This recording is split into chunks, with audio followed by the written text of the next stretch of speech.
Today on Israel Hayom Insider. According to the 1947 partition plan, Jerusalem was to be an international city.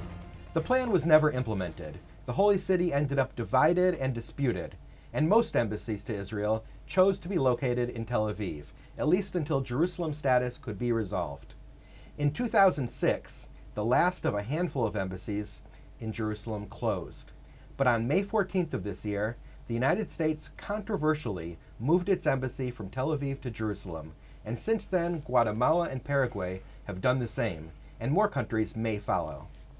Today we have two students, Leah from the Al Jadida High School in Kafr Qasim, and Avi from the Jerusalem Torah Academy, who will debate the ramifications of moving the U.S. Embassy to Jerusalem on the peace process. Leah, you'll be taking the affirmative position that moving the embassy improves the chances for peace.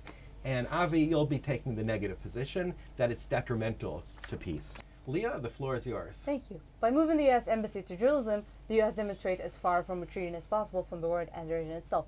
And it is also determined it's very determined to it's to provide principled leadership and to showing how serious it is about ending this conflict.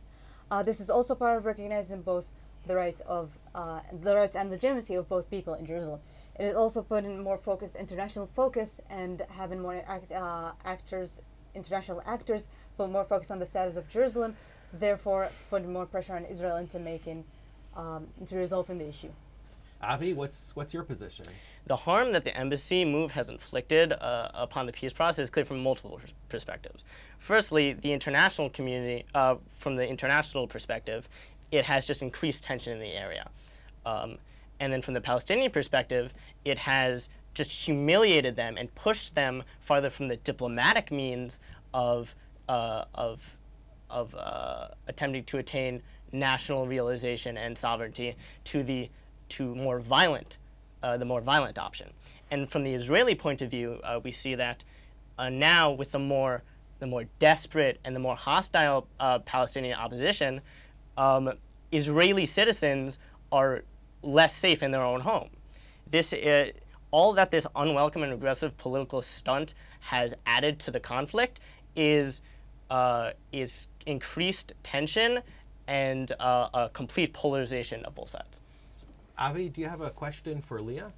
Yes. So how does the U.S. Legitimizing Israeli claims and Israeli actions while disregarding Palestinian claims and Palestinian claims increase the chances of peace? Okay, so the move that the U.S. made was not claiming Israeli actions. It focuses more on peace and peace talks and negotiations, because the point of moving the U.S. Embassy is made to make more negotiations happen between Israel and Palestine, and therefore get better chances into making peace and get closer into making peace. Leah, do you have any questions for Avi? Yes.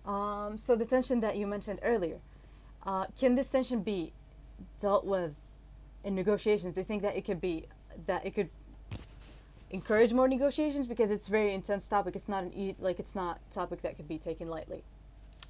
The idea that increased tension, increased hostility can bring them together and increase the chances of them talking is ludicrous. They have to start listening to each other, and before they start listening to each other, they have to start trusting each other. Leah, what is your closing argument? Okay, so the goal here is peace. And obviously, it's not an easy thing to establish. That's why one side cannot deal with that on their own. That's why we need both ends to cooperate and to negotiate with one another and recognize one another and acknowledge and legitimacy of one another, and move forward with negotiations and peace talks. And obviously, the United States will keep extending its hand in helping peace talks, because they made that move, they made that change.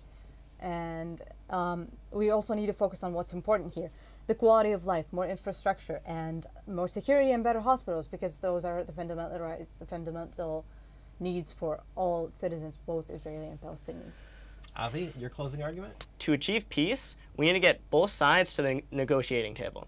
And the way that the international community has to facilitate this is by refraining from making any unprecedented decisions favoring one side or the other. the U.S.'s responsibility is to be the neutral mediator.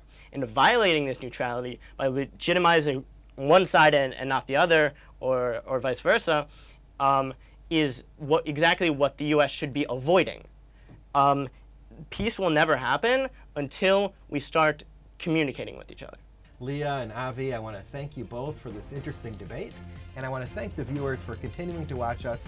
Send us your feedback. We always like to get it, and we will see you next time.